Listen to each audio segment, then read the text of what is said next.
Being stuck in your own house, it can bring back memories. You need an escape. I would have rather been in prison. I'd have felt safer and better in prison. Everything that I went through came back. Flashbacks a lot. Behind the closed doors of lockdown, unseen stories of personal struggle, told now by women who want to share and want to encourage others to seek help. For Lisa, the timing of it all couldn't have been worse. Basically, lockdown, to start with, I was in a support house, fleeing domestic violence, and he found me. So he smashed my house, windows. When I phoned the police, he offered me a refuge. Took my kids to a refuge on the Monday, I think, and the lockdown started on Tuesday. With this lockdown, the COVID, couldn't apply for a house, there was no housing going on. I just had to rattle around in a room for 3 months, depressed. You've got a mountain, right? It's full of snow. How long does it take you to get to the top of that mountain? You slip one foot and you're right back down the bottom. That's what lockdown did? Like lockdown slipped, yeah, my foot slipped. If I can get over it, bad drug addiction, I can get over being abused, I can get over all that. I'm going to have to get over this, obviously, so I am getting over this, but this nearly broke me, definitely. For Donna, physical and mental pain.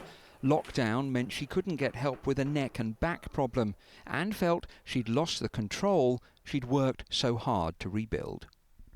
Because my neck and back were so bad, to brush my hair was making me cry with pain, so I shaved my hair off. You've been forced to change your appearance? Yeah, and I feel like who I am's gone. In the past I've had control taken away from me through domestic violence, abusive partners. You don't know what type of life I've had. I've been raped, I've been battered, been mentally abused. And I think that's why lockdown's made it worse, because it's bringing back memories, because that's how I feel like. I feel like I'm in them relationships again. And Lottie found lockdown so hard she spent the first month in her bedroom.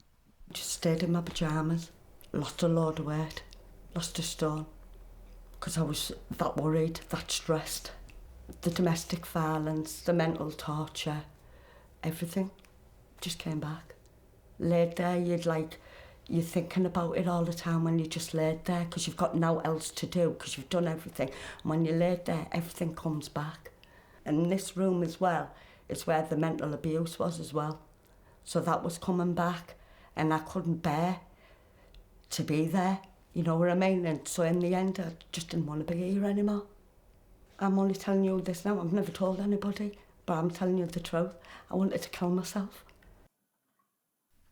All three women have been helped by Lynn and Rachel at the charity NACRO and Switch project here in Middlesbrough, which provide health, housing and outreach support and saw increased demand in lockdown.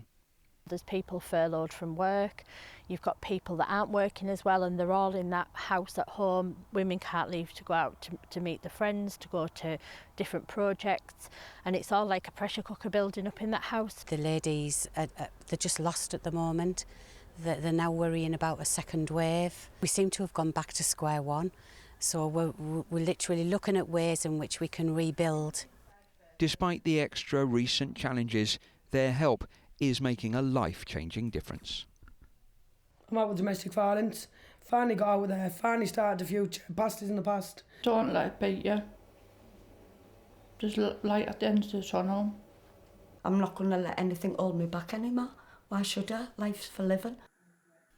Optimism, plans for the future and inner strength. Stories shared that were hidden for so long. Peter Lane, 5 News, Middlesbrough.